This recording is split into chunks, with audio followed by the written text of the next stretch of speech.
Well, you're a customer of mine, Nick, and we've become mates through that, really, isn't it? Yeah. That's the connection. Let me do the intro, Matt. Oh, sorry. So has the thing actually started now? Or I'm just getting... Are you ready? We're about to start now, mate. Welcome back, ladies and gentlemen, to the Woke Blokes podcast. Ryan Hassan from the Centre for Healing here, joined as always by Nico from MindFit. And today we have the chisel-chested hobo, Matty Pitt. Nick, I will throw over to you to introduce chisel-chested hobo. All right, well, it's also known as the Sultan of Semantics. A wordsmith extraordinaire. The superlatives can just keep flowing for this greatest man, one of the modern wonders, I think, of humanity. The eighth wonder of the world? Yeah, pretty much. And a man that I consider, you probably may not know this, but I do consider him to be a dear friend. And there's many reasons. He introduced me to the dynamic duo of Gavin Hocks, the Rose of Doran, and one of the most beautiful men you would have ever met was Neil Hocking, who sadly passed away. But we've also had some late boozy nights, followed by some very early morning tea times in the golf tournaments that Matty organises in his day job. So without further ado, ladies and gentlemen, and strap yourselves in because this is going to be a long one. We're not going to be lost for words. Thank you, Nick. That is the most gruesome introduction I've ever had, and you've poured a lot of pressure on me, and luckily my ego can cope with the demands that you've put on me. But I think, yes, thank you for having me. I really appreciate it. We've had the National Mental Health Commission CEO, we've had international Dharma teacher and author, we've had Big Gus Warren from Triple M in Sydney and Gotcha for Life. We've had Taylor Harris as well, the AFL Women's Star with the statue. What are you saying? Time for some balance now? Is that where you're getting with this? we had to drop the bar. We're sailing. We're like Icarus. We're too close to the sun. You've just undone that beautiful intro, Nick. I really appreciate you giving me the opportunity to balance out the show for you guys. Thank you. It's an absolute pleasure for me. So we're calling him the chisel-chested hobo, listeners, because he's been a man on a mission for the past 12 months. He's committed to a daily regime of doing push-ups every day, and he's just ticked over the 12-month goal. So the chest is looking in fine order. The belly has skipped a day. Well, you got to have that balance, like with your intro, and then bringing him down a peg just then. Matty, why the push-ups every day? And why a year? Like I've seen on my Facebook feed, I get tagged in a bit like I'm doing 25 push-ups a day for 25 days, but 365, that's a bloody lot. How many are you doing a day? 55 now. Ooh, okay. Wow. That's it, just 55. So that's a small number once you've built up to it. It just takes a couple of minutes every day. Why am I doing it? Well, for 3 decades, I've been saying, I've got to get a bit fitter. I've got to get, I was very fit when I was 18, 19, 20, played a lot of sport. And then as life goes on, you kind of lose the thread of that. And I've tried in bits and pieces, as we all do. We do a bit, we fail, we start, we stop. And then we'll probably, Nick might be intending to get to this, but my beautiful wife, Sally, passed away 18, 20 months ago. And I promised her that I would be in shape to be healthy so that our 3 beautiful kids have got a dad. It's diabolical to think losing 2 of us would just leave these kids as orphans. So there is a pretty significant motivation behind, I used to have a few gaspers here and there at the golf events and, do unhealthy things and not eat particularly well and be a bit overweight. So the push-ups is just part of a broader plan where I'm trying to look after the kids. And one of those things is making sure that I'm in reasonable shape. If I get sick, then it's a schmozzle. I want to be fit and healthy. And I promised Sally I would take care of myself and make sure that I'm in good shape so that our kids have got a dad for as long as possible. So yeah, the interesting part about the push-ups was for 30 years I've tried and stopped and tried and stopped. And then what I did was I put the push-ups in a graph on a spreadsheet. And that was my little trigger to never stop doing it. Every day I had to put a thing on the graph of how many push-ups I was doing. And if I didn't fill the graph in, I felt terrible. So in the past, I would do push-ups. It would last a week. I'm sure we've all done it. I'm going to the gym. I'm getting a gym membership. How long does it last? You guys look very still. Has this dropped out? The audio's still coming through fine. It's just the video. Have we dropped out? No. It's just the... You still got me? The video is just the video. Video lag. Okay, cool. So yeah, I'm sure we've all done it where we got a gym membership and didn't kind of keep going, and it's that sort of thing. And with me, the Excel spreadsheet where I had to put a thing in every day has meant I've kept going for a year. So now it's a daily thing. It's pretty easy. Put it in your routine. It's a bit of a play out of the Tommy Hafey handbook, really, isn't it? How many did he do? And Gary Player. I think Gary Player does 500 a day. Really? And sit-ups as well. Oh, yeah. I saw Gary Player at that Tigers Woods course that he opened the other week, the Payne, whatever it's called. But they were doing it nearest the pin, and there was Jack Nicklaus and Gary Player and the 4 guys playing. And Gary Player still looked in tremendous shape. And he'd be 80-something. He's in great... And I guess there's 60 years of 500 push-ups a day. So I'll get back to you in 60 years and see how we're going. So we were talking off air, and Matty was saying that he's not a client of mine, but we do have some amazing conversations and very similar beliefs and philosophies, I guess. And what Matty's talking about is something I talk about with my clients.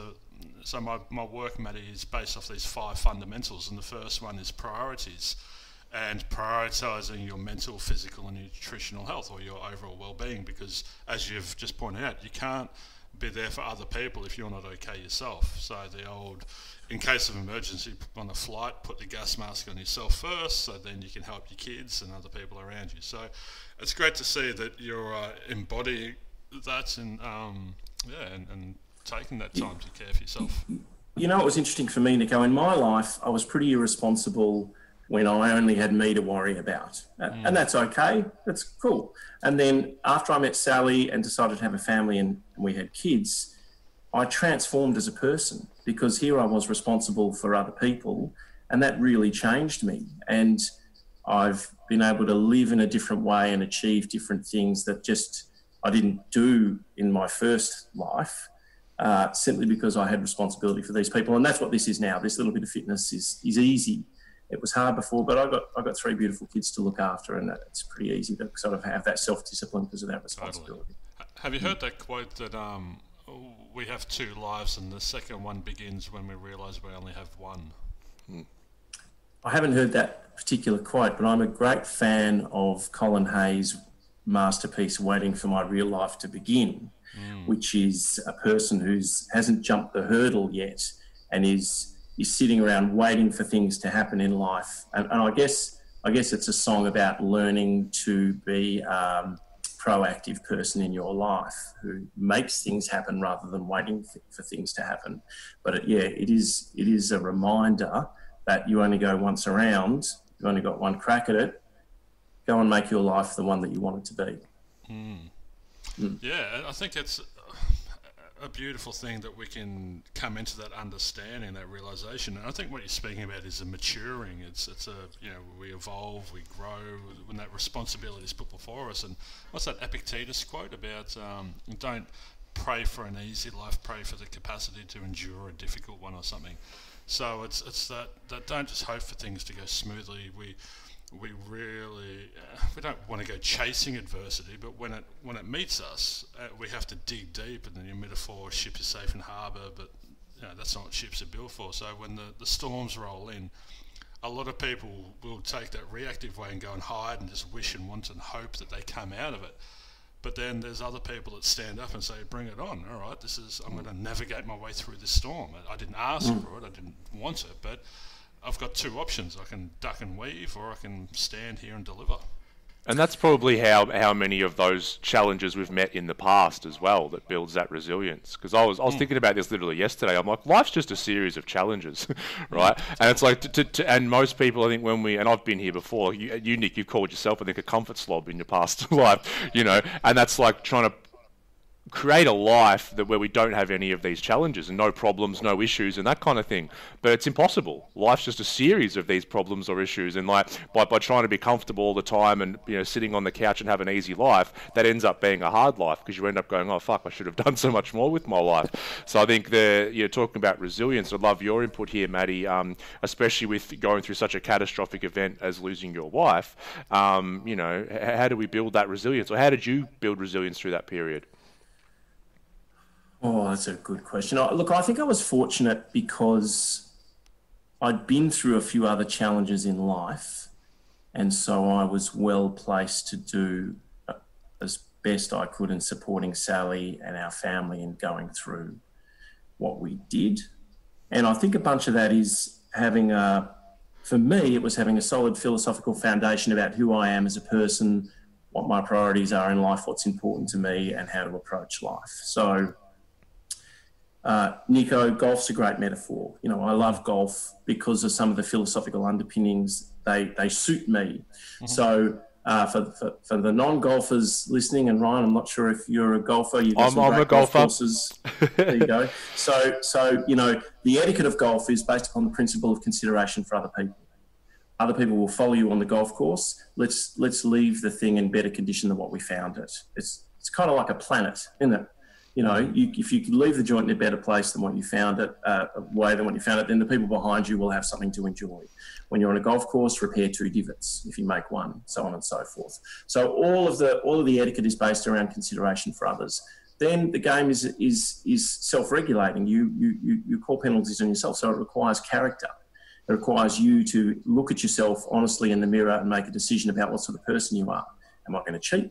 Am I going to cheat myself? Am I going to lie? Am I going to be honest? Am I going to tell the truth? What are my values? Is it more important to me that my opponents and my playing partners and my friends respect me for my character and my choices and decisions on the golf course, or will they respect me more because I win, no matter what I do to win?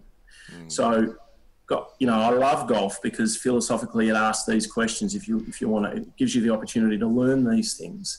It's very character revealing, isn't it, Matty? But it's character defining as well. But when you first start off, like you were my first, Matty runs Social Golf Australia, and so I just got into golf. I was a late starter, and none of my mates played golf, so I just Googled social golf, and up popped social golf, and spoke to Matty, and he took me along to Cranbourne, I think was my first event. Cranny. Nice course. Wilson. Beautiful golf course. With the beautiful Stuart Wilson. Was my playing partner, and so I'd never been exposed to it. I'd sort of heard about it here and there, but yeah, the philosophy of it and the depth of it, and you've got to be taught so much because you don't know, and so you go out there and you are very ignorant in a literal sense, and you have to develop, you have to learn. You're going to make mistakes. You're going to pick your ball up and move it. But if someone judges and condemns and criticises you and berates you, that's not going to help you. Where they can come and pull you to the side and go, hey mate, next time. So for me, golf, with you, mate, I used to take clients onto the golf course because it was so character revealing. It would bring to the surface their cognitive distortions, their anger, their frustration.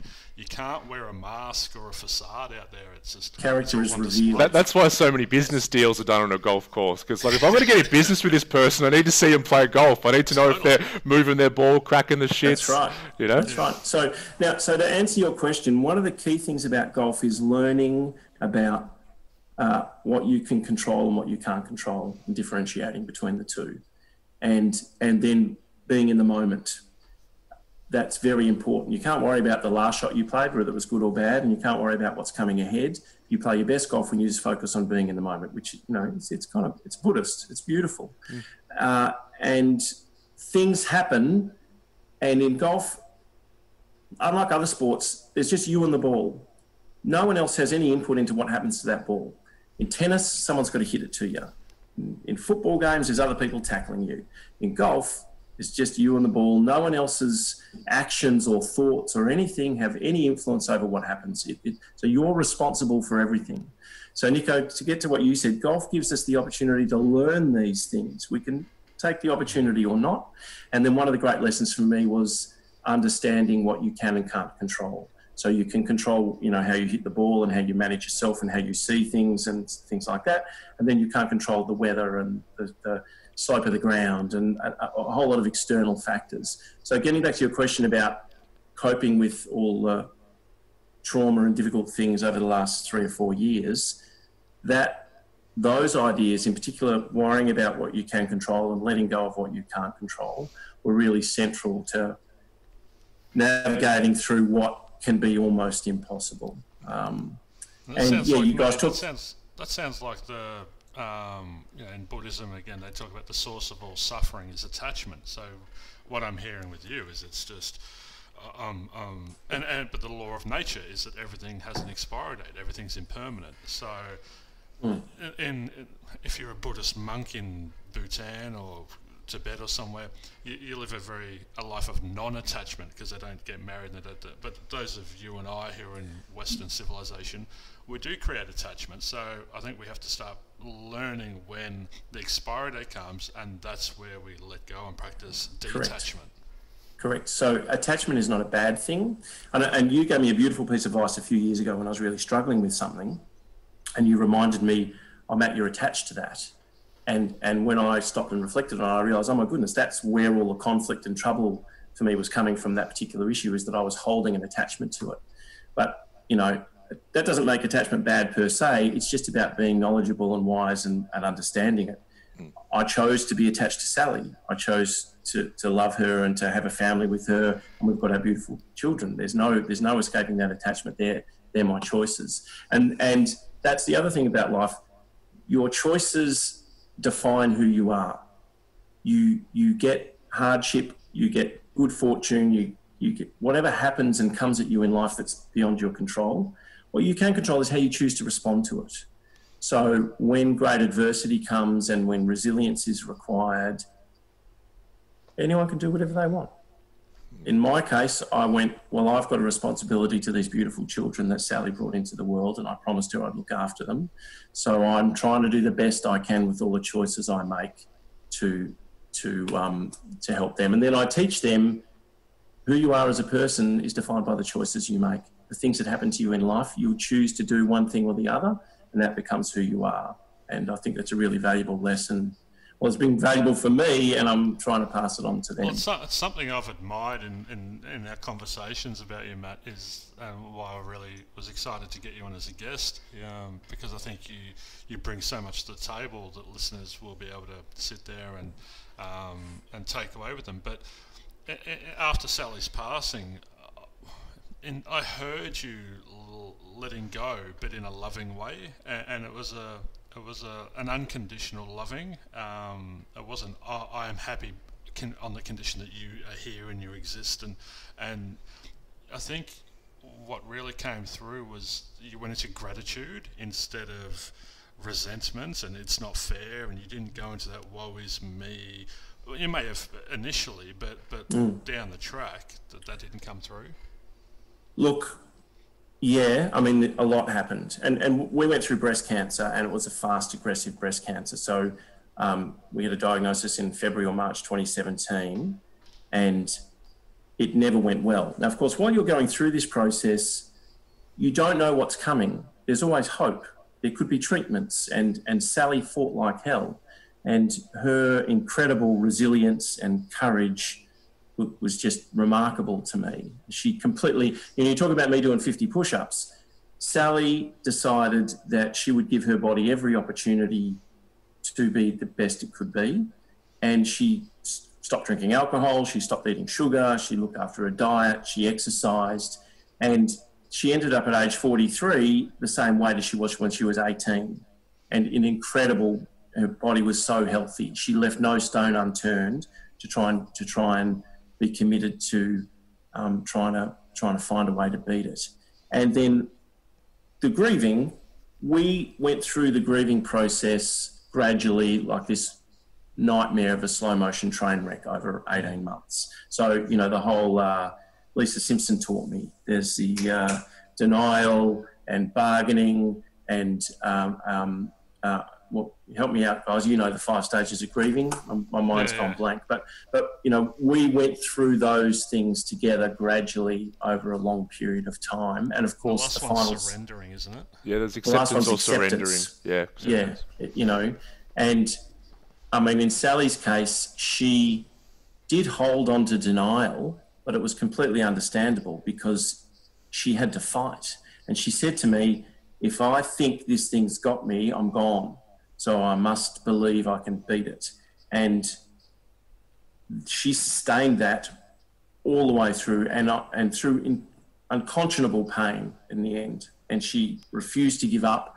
And then she just one day said, the pain's too much, that's enough now.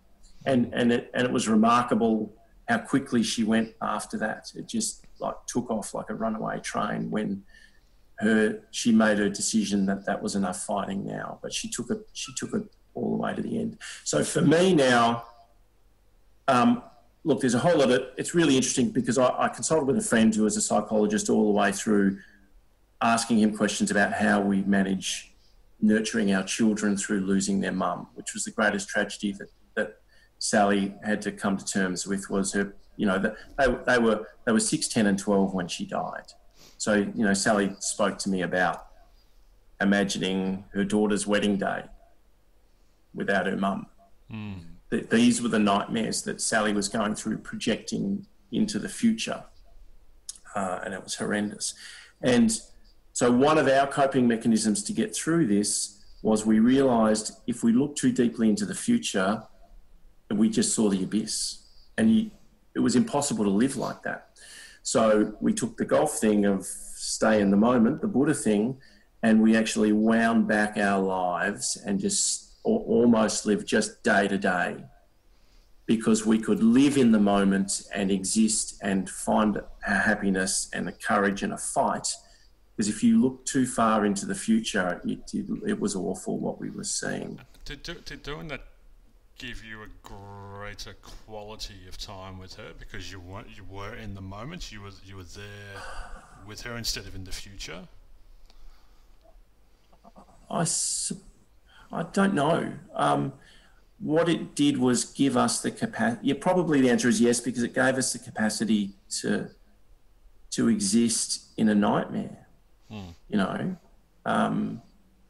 So I suppose yes. I mean, it's weird, Nico, because when you're in it, you don't know what's going to be happening in a month or 6 or 12 or 18 months. We were fighting, going, if we can find some sort of medication that can hold things for 12 or 18 or 24 months, then maybe another cure will come and we can get on that one. And you don't know what's coming. They told us it was a nightmare and it was grim, but when you're fighting in there, you're not certain. They didn't exactly know what was coming. And I remember when Sally died, just looking back a week, 3 weeks, 6 weeks, all those marker points that we've just been through, you never would have guessed that she died when she did. I always thought it was going to be some point later than that, but it just kind of got closer and closer and closer. So when you're in the moment going through it all, we were just day by day in the moment, doing what we can on each day,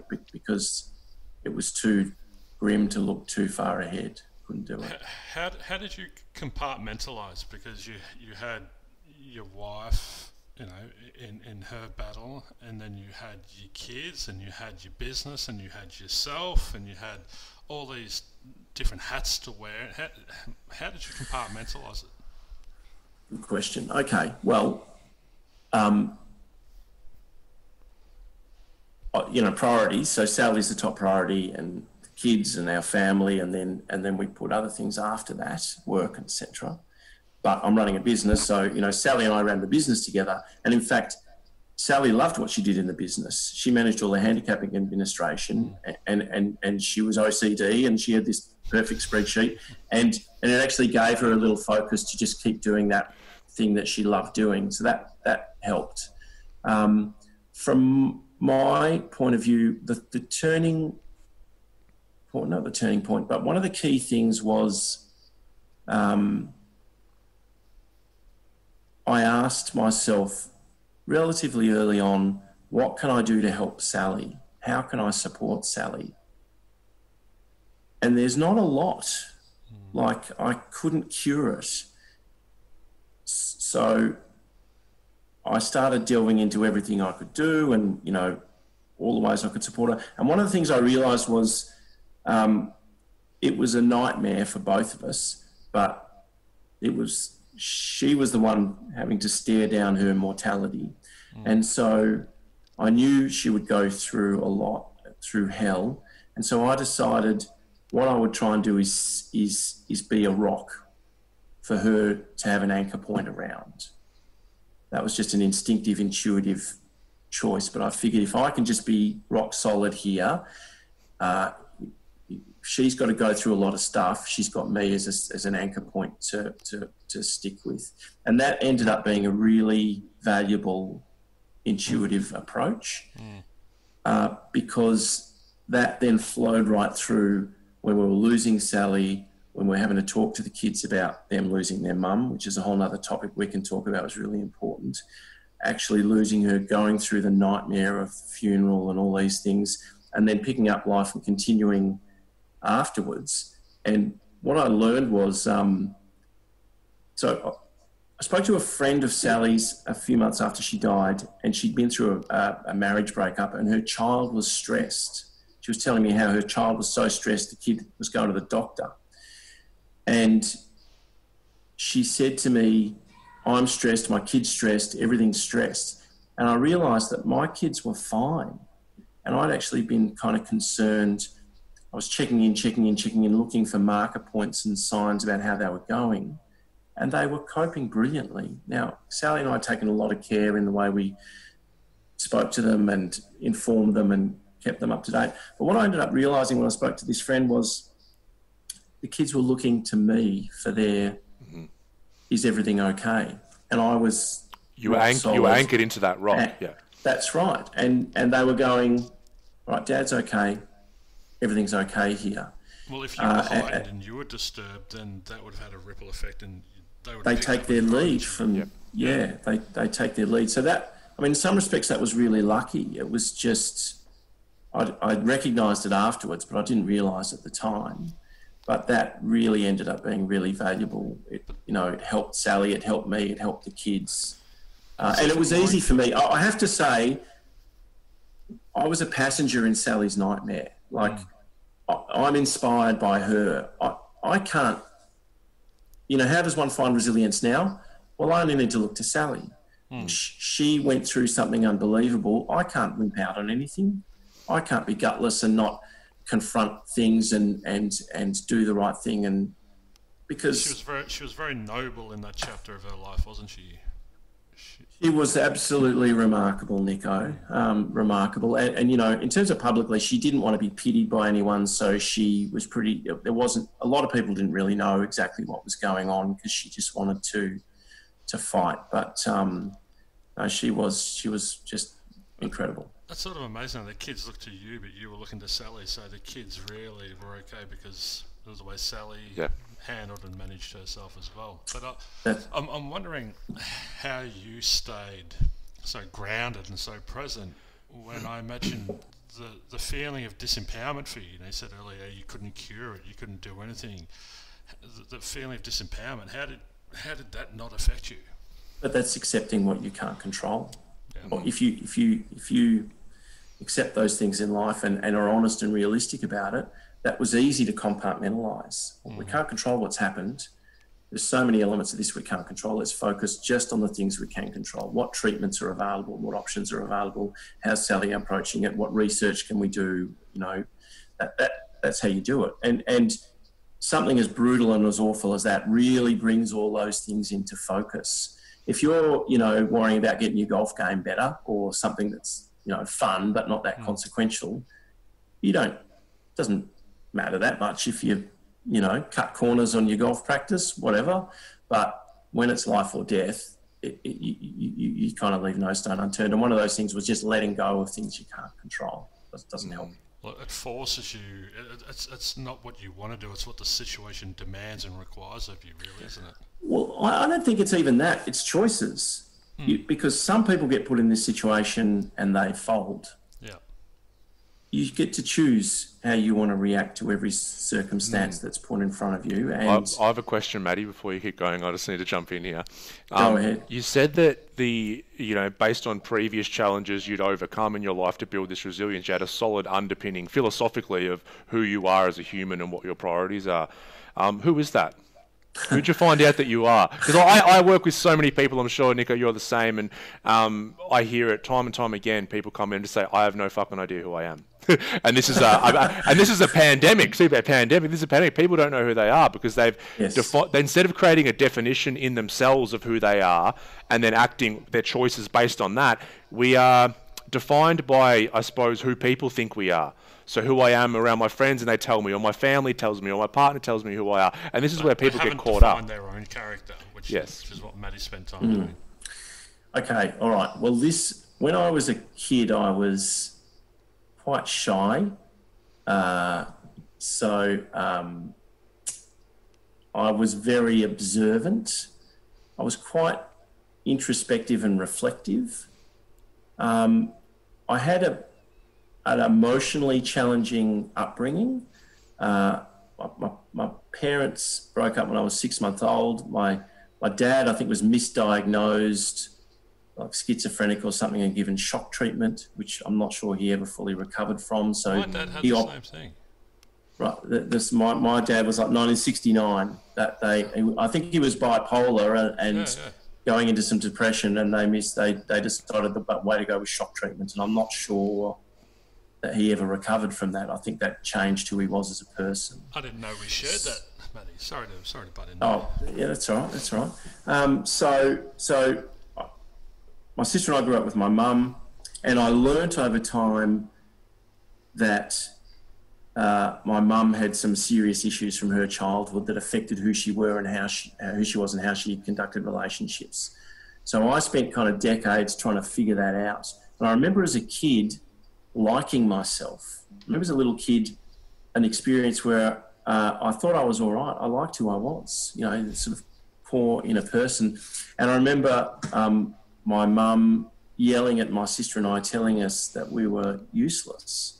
And I recall being conflicted about, hang on a minute, your mother, who's the most important person in the universe to a child, telling you that you're no good, and I thought I was okay. So that conflict ran through me for a long time. And she's really interesting. I learnt, I might be wrong, I'm not qualified to assess her, but when she was 16, she had a 19-year-old sister who died of a brain tumour. So they were two kids. Her sister was her best friend in the world and the sort of golden child on a pedestal, and their whole family just collapsed around that, losing a daughter, which is a nightmare for any parent. And I don't think my mother ever recovered. She lost at 16, she lost her best friend, and I don't think she ever fully learnt. I think she thought, if I love, it might all get ripped away again. And so she put up some barriers to protect herself, and that informed the relationships for the rest of her life, including with her kids. You should be a therapist, mate. Well, I've been working on me. I've got one patient who seems to have done okay. I feel kind of 100% success rate. The problem is I undercharge. As all good healers do. So but this was decades of trying to unpick stuff, of being in a relationship that's kind of crazy, and there's emotional blackmail and all this sort of stuff, and I think I was very fortunate because I was intuitive. As a teenager, I selected parents of mates of mine and engaged them as role models because I felt like instinctively I didn't have any great parental role models already in my life, so I looked elsewhere. And then I did things like I put an enormous value on friendships.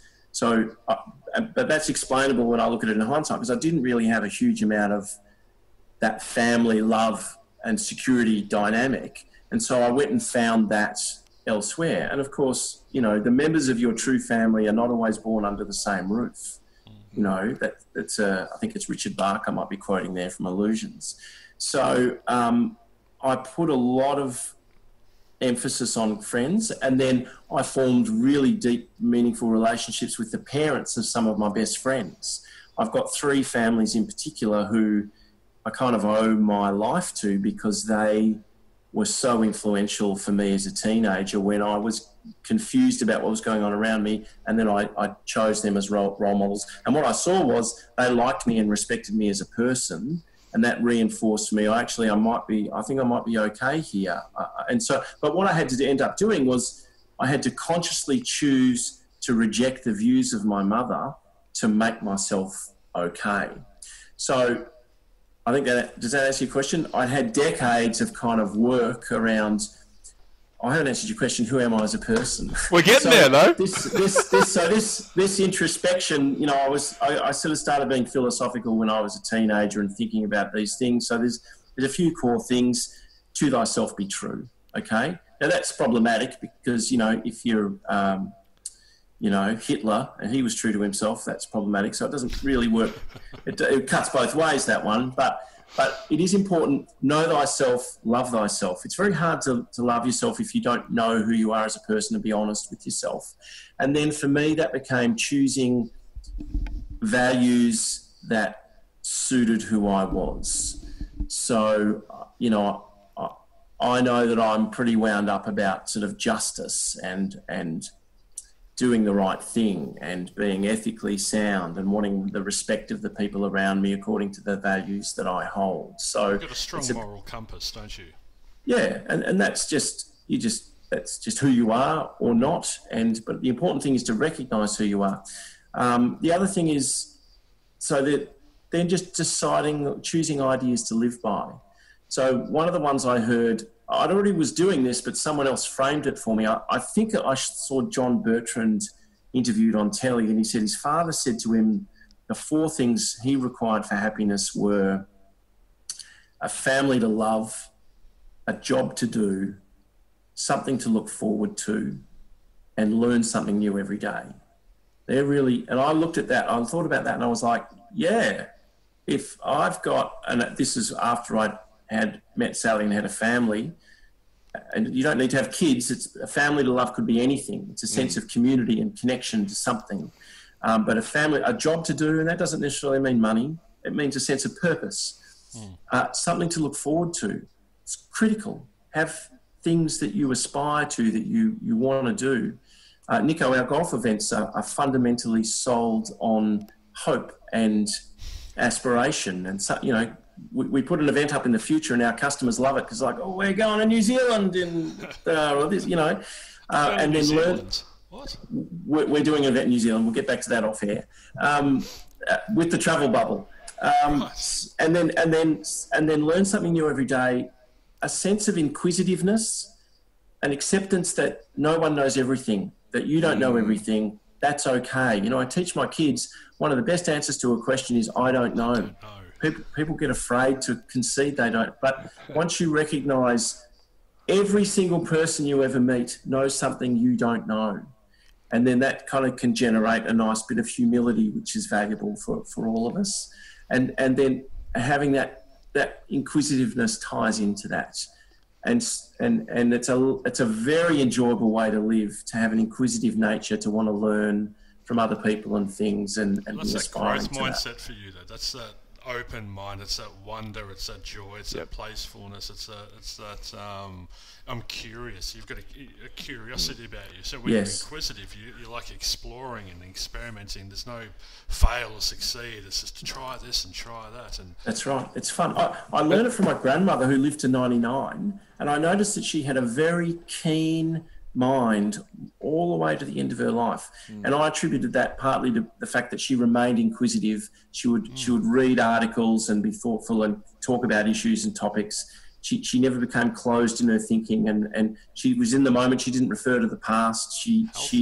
And that I think that inquisitiveness is really healthy and valuable. I love it. I just wrote down, if this was a set of values right here, and this is really a set of values for a healthy life. You got growth, connection and love, mission and purpose, and hope and curiosity. I'm like, if you live by those values, you're on the right path, I think.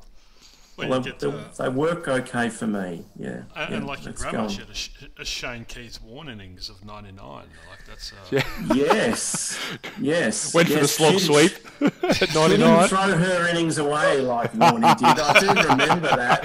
Yeah. I remember he wanted the glory shot and he ends He's up being forever the remembered showman. That's right. He What got I- himself what I- out. What I love about Matt, and I reckon Hass, you can hear this, and listeners can probably hear it, is Matty's emotional intelligence. You can just hear it coming through in bucket loads, and you know a lot of this he's learned from other people, but it's such an inherent nature with you, Matty. I think, and in my work we talk about the three amigos, these three really toxic beliefs that I must be loved, I must be perfect, and I must get what I want, and most people see those things as the source of happiness when they're getting what they want, when someone's saying nice things about them, and when they're perfect, then they're happy. But the antithesis to those is we are all ignorance, we are all incompetence, and we are all mediocre to a degree. And that's just what you were talking about before. And that I implore clients to say, I don't know. We do this amazing thing on the whiteboard where I say, where are we? Where are we right now? And you'll hear the cogs turning over and they'll go, well, we're in your office. Where's that? In Mornington. Where's that? In Melbourne, in Victoria, in Australia, in the Southern Hemisphere. And they get to the universe, and where's the universe? Oh, and they're still clawing because they're so afraid of failing or to be seen to not knowing. And I say, well, the answer is here. We're just here. And they're like, oh, I was going to say that, but I didn't. But it's just a classic way of just really highlighting how people are so afraid of I don't know, where it's such a beautiful sentence. It's a really it's the beginning of wisdom, probably knowing to be able to say that. Yeah, it's really valuable. Yeah, and I think, having what you said, Nick, is Matty's, picked up a lot of stuff from other people. We pick up everything from other people, really. And, a lot of the work me and Nick do is helping people change a lot of these beliefs, which you did yourself, consciously, you said. Like, when our mum tells us we're useless, what we mostly do then is we're not really conscious and we just take that on and say, I'm useless. Instead of, mum says I'm useless, let me go and find some other role models and try and see if I am useless or not. We just automatically just take that on and just go, I'm useless. And then part of our identity becomes that. So I think it's a testament to that emotional intelligence that you're talking about, Nick, that you can sort of say, hang on, am I useless? Let me go and speak to some other people and find out. That was that wokeness of Matt. That's why he's on the podcast. The wokeness. By the way, I don't want to entirely throw my mum under the bus. She wasn't a nightmare, and she tried really hard and did the best she could, and she was a single mum raising two kids, which I know how hard that is. And emotional intelligence coming through again. I guess so, yeah. So look at here. All right, I've just remembered another thing.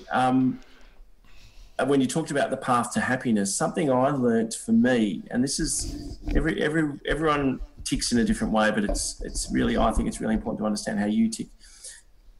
A long time ago, when I would start to run into depression's probably too strong a word, but when I was having bad times, when I would get lethargic and start to tend towards unhappiness and get stuck in these kind of places, I recognized once that when I helped somebody else, I felt great.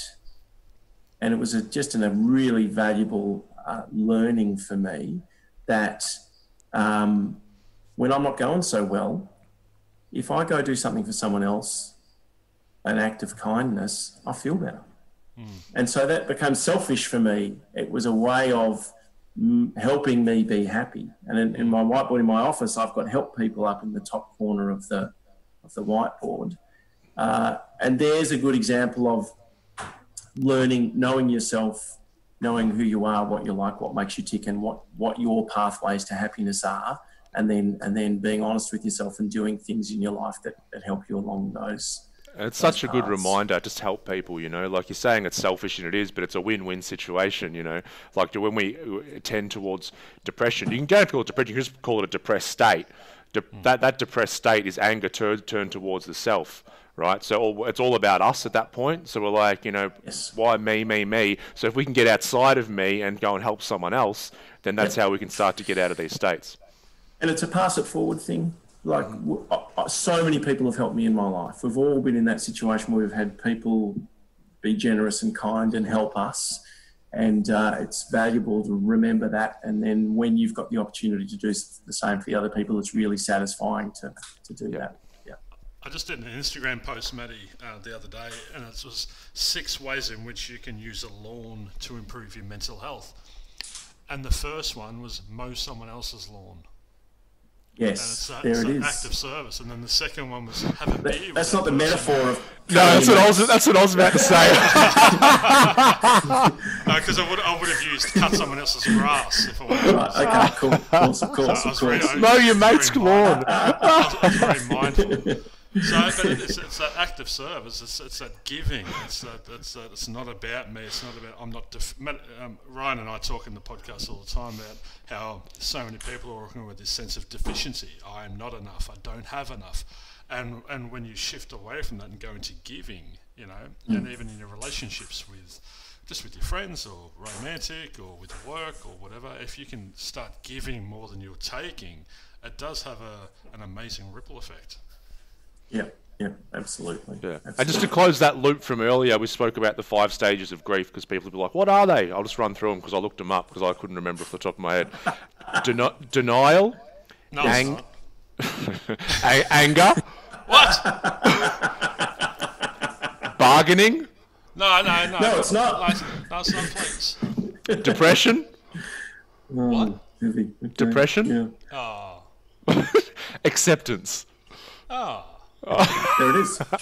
There's a They're the Simpsons 5. episode. Have you guys not seen the famous Simpsons episode where the doctor tells Homer that he's eaten the poison and he's going to die in 24 hours? Oh, and he goes through them really fast? Like, Yeah. exactly. I've just remembered. And at the end, the doctor goes acceptance. He goes, oh, well, can't change it. So, look, we went through that. I mean, I remember Sally was in denial, and we had a meeting with our GP at one point, and he rang me afterwards and said, Sally's in denial. And I said, well, I know, but I know why, because she can't, if she accepted the reality we were being presented with, she would give up, and then it would go. So she needed to do that to keep fighting. Absolutely. And then there was anger, and there were times, I feel grateful that I had the wisdom to know it at the time, because she went through anger. And of course, where's that going to get directed? Well, oftentimes it was at me, because I love her. You're there, you're closest. I'm right there. And that was okay. I remember copping a barrage once or twice and going, you know what? This is just, we've got to let her have this. This is part of dealing with this whole thing. So it's really valuable to know about those 5 stages of grieving, so that if you encounter them in your life, either in yourself or with someone you love or someone close to you, you can recognise that that's totally what's going on.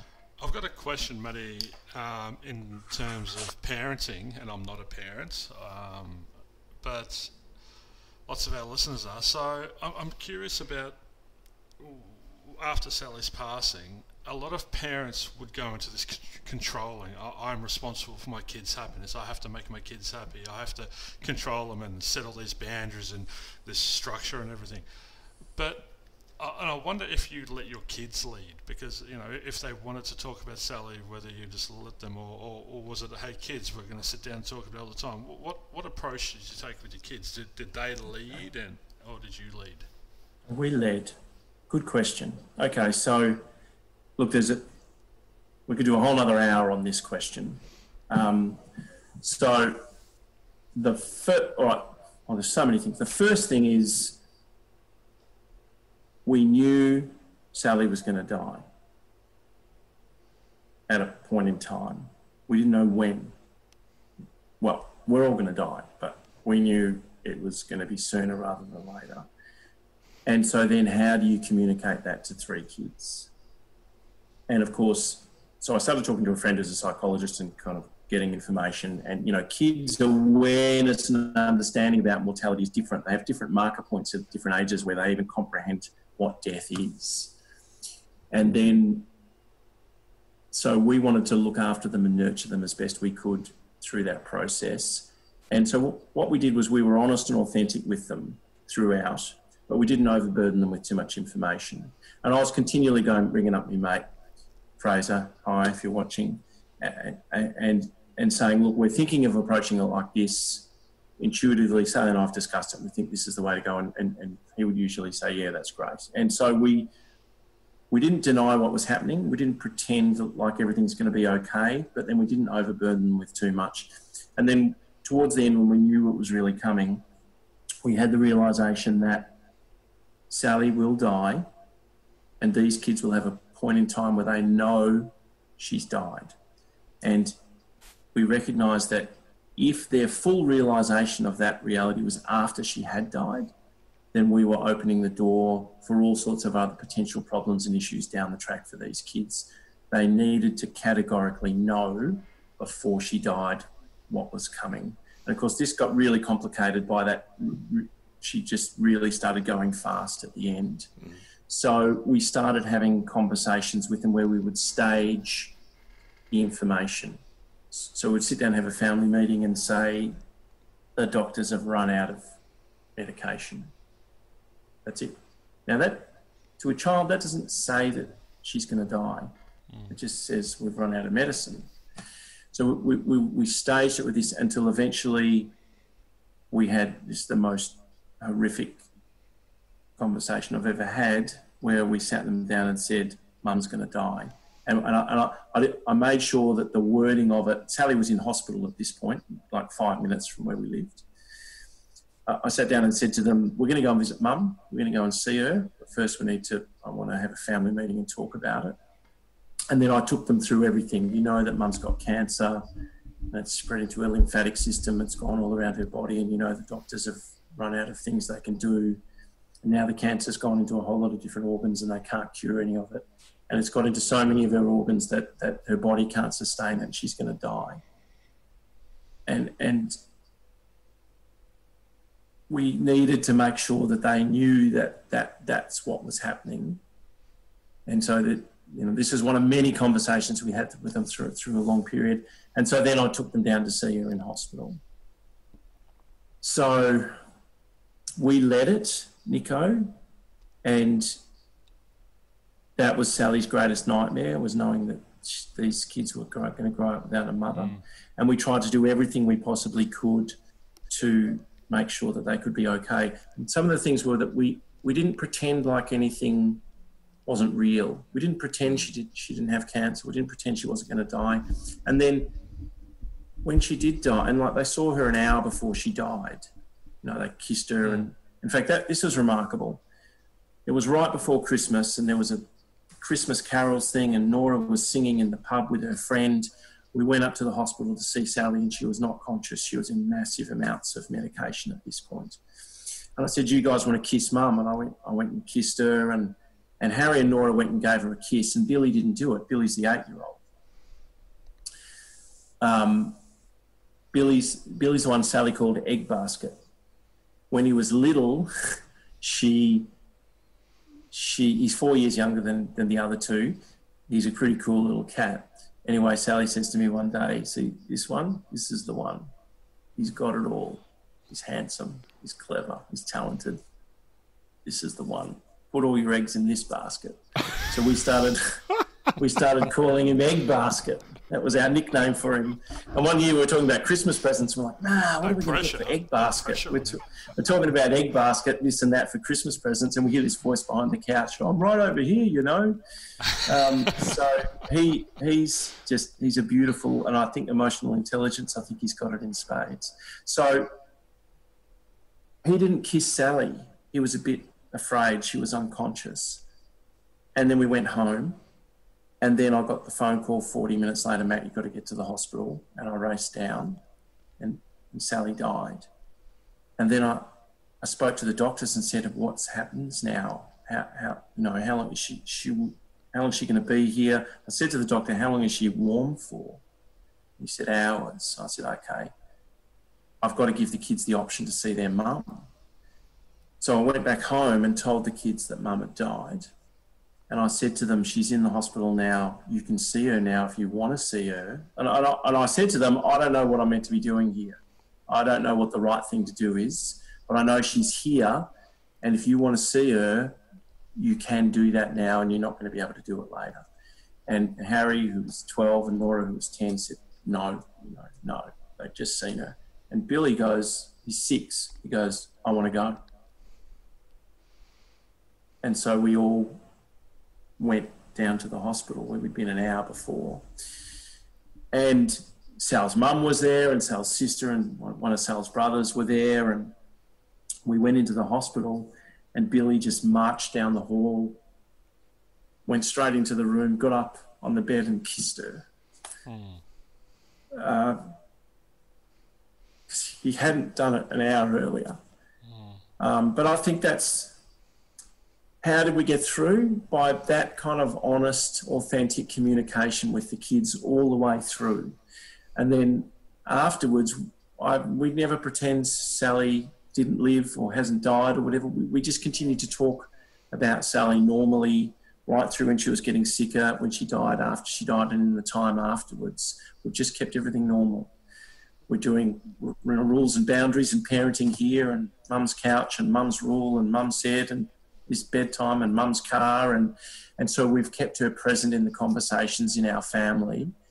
And that kind of sense, I think that normality around all of that has been really one of the things that's been really valuable for these kids in getting through this. I'm not crying, Hass. You're crying. It's just I am crying. I'm tearing up. Yeah. It's brutal. Like, it's just, and you know, when I said to the kids, their mum's going to die, Billy just comes up to me and says, "But Dad, I'm only 6." You know, like, it just, you wouldn't. It's anyway. unimaginable. Yeah.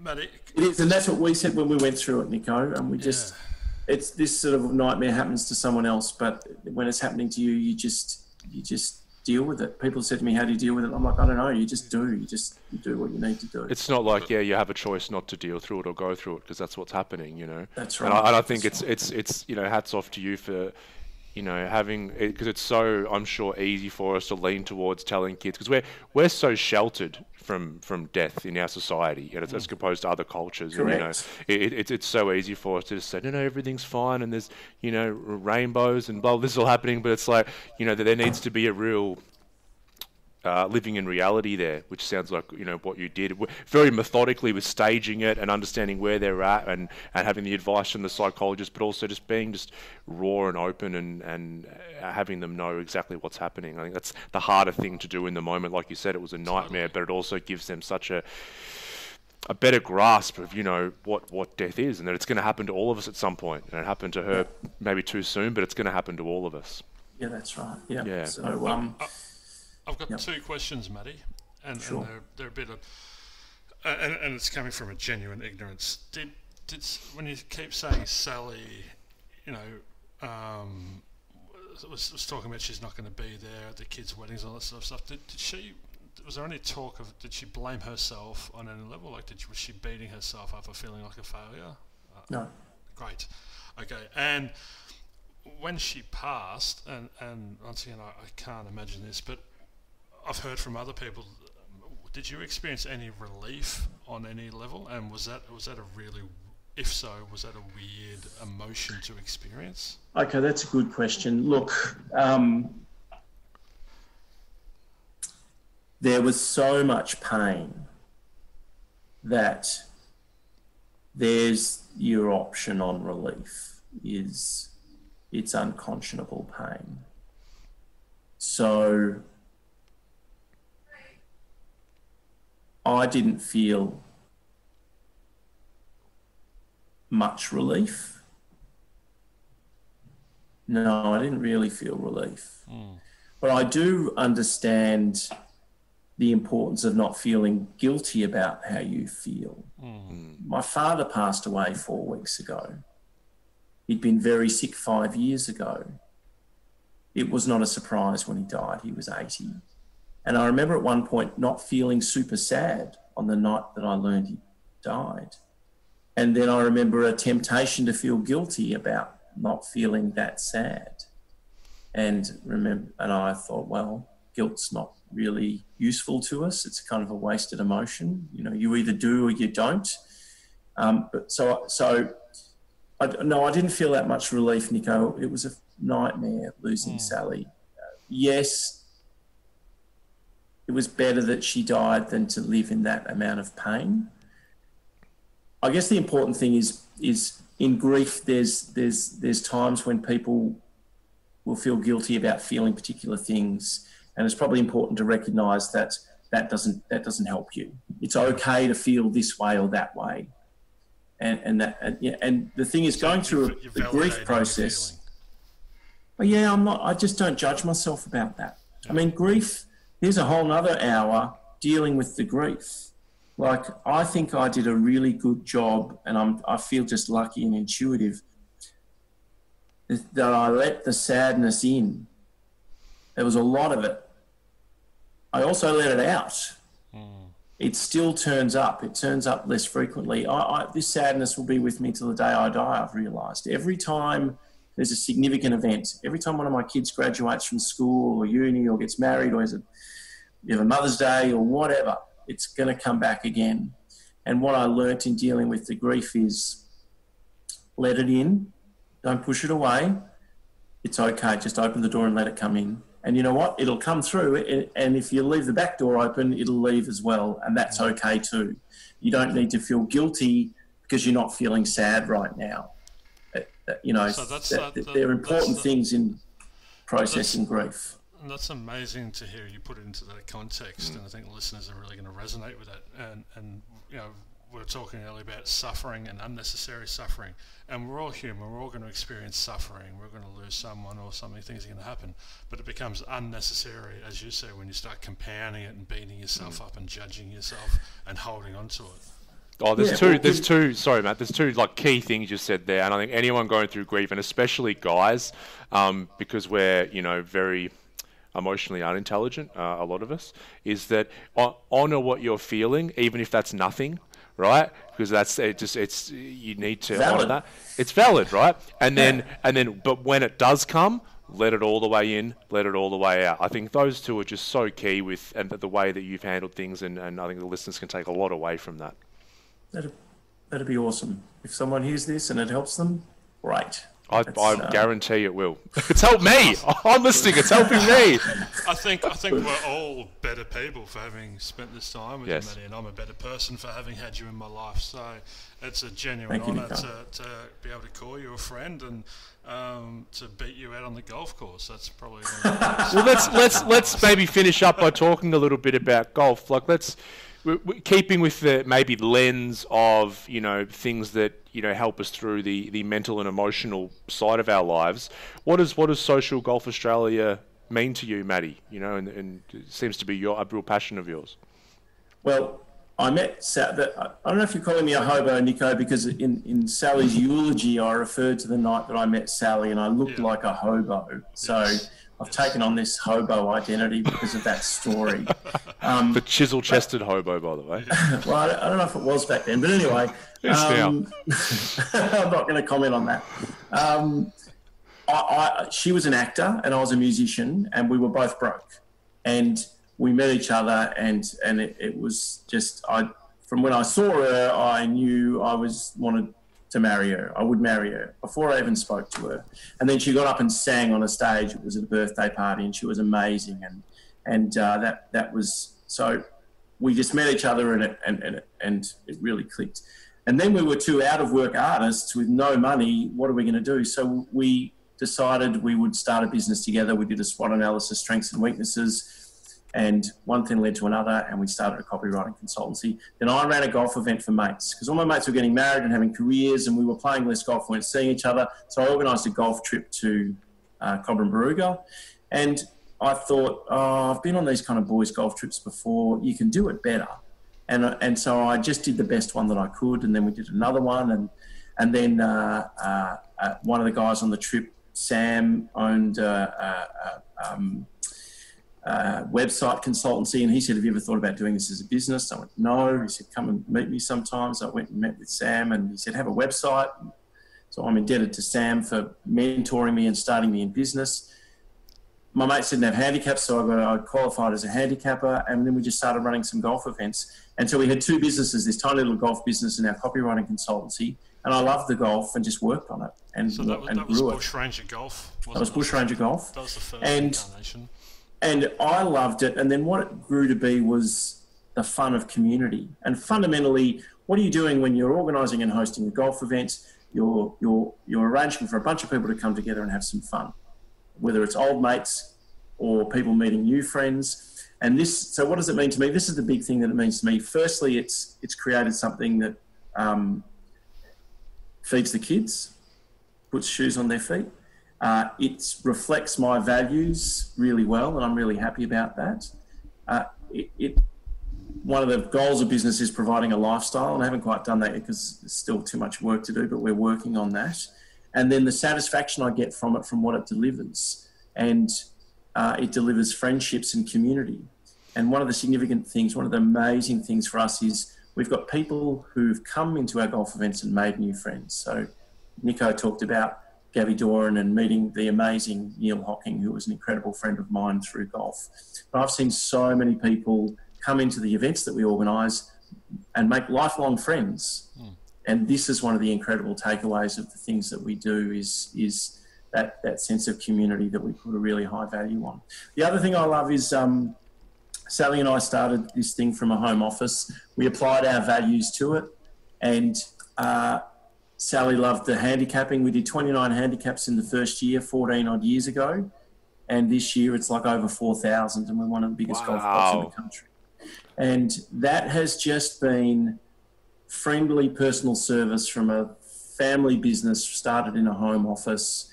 People can ring us and we give them fast service, and they tell their friends and they get a handicap as well.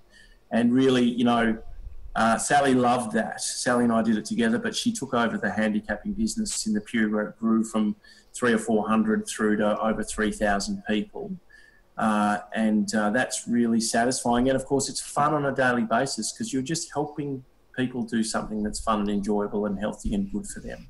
It's really satisfying, time and again, chatting to people on the phone and helping them do that. So, but it also gives us something to look forward to, which you were talking about earlier. The Barnbougle trip. One of those values. Beautiful. Yeah. That's right. Yeah. So that's really satisfying. It's an opportunity in business or in life or what you do. If you choose values that suit you and help you with your happiness, you can reflect them in the work that you do and the business that you run, which I'm sure that's what you guys are doing as well. So. Yeah, well, we're just doing that. We've just opened this new building, and it's a mental health clinic, people could call it, but it's more than that. We want to create a sense of community. We want people to come and just have a cuppa and read a magazine. They don't have to come in for an appointment. It's just somewhere we can, if you're in town, just duck in and there'll be someone else here and you can have a conversation, and who knows where it goes. So that sense of community is really important. And I think, one of the dangers of the modern society and city life now is people getting more disconnected. And we've really recognised with the golf events, we kind of pick up strays. There are people who find our events and it becomes really meaningful to them because they find a sense of connection to a community that they're not finding elsewhere in their life. Well, it's a tribe. It's a tribe, isn't it? Yeah. And the tribe is also based on a set of values that are about inclusiveness and good values and good character and these kind of things. And of course, then like attracts like. So what we find is if we set the boundaries around the values for who we want to be and how we are, people who are cheats or this or that, they if they ever get near our tribe, they find they don't fit, they don't like it. Whereas people who feel and reflect the same sort of values get attracted to it. And social golf events are renowned for cheats. They'll come in and because all they want to do is win the prize or take home a new putter or whatever. But with Matty's events, it's golf is sort of secondary a lot of the times. It's more about I can't wait to play with this person or that course. It's the vehicle for creating new connections. Yeah, really. Yeah. Right. I love it. It also gave me a sense of purpose when I first joined it and found it. I sort of joined in, I think, 2000, 12, and sort of there was only a couple of events left. But the next year I set a goal to win the Order of Merit. So I committed to playing every event, and I got up early and I travelled and I practiced, and it gave me a real sense of purpose outside of my work, which was really healthy for me. And I won the Order of Merit on the last event, and it's something I still carry with me, still reflect on, and it was all because of what Matty created. So love it. Love it. I'm going to have to get involved, I think. I need to play a bit more. Well, they do a Thailand event, so maybe you could be the Thailand manager. Unfortunately, yes, we've got a Thailand. We do 2 Thailand events in March, and next March, I don't think we're going to be in Thailand. I'll be home by then anyway. That's all right. Okay. All right. Okay. All right. So I don't even know the background. So are you permanent? You're not living in Thailand permanently. Yeah, no. We came over here at the start of March, and so we've been here for 7-8 months or whatever that is. So, but we'll come home in November. Is the plan at this stage? Okay. Set up shop back in Melbourne. Okay. Well, I'm hoping we'll have a golf tournament back in Thailand in March 22. We'll see. Yep. See how things go. Great. Matty, that was a fantastic chat. Thank you so much for coming on. Like Nick said, I think listeners are going to take so much out of this. Both Nick and I have. And grief's something that touches us all in different points of our life. And hearing your experience is only going to help people in a positive way. So thank you so much. We appreciate you a lot. Good on you, Ryan. Thank you so much for having me. Nico, thank you so much for having me. I look forward to seeing you on a golf course very soon when we're allowed back out there. I've just bought a house that backs onto Carrington Park or Bayview, so you're going to have to come down when lockdown ends, and we'll go and play a lazy 9 or 18. I'm up for jumping the back fence and doing a bit of that. Bang, let's go. Love it. Cool. All right, everyone. Thank you. We'll see you all next week. Peace. Yeah. Boys. Peace. Bye.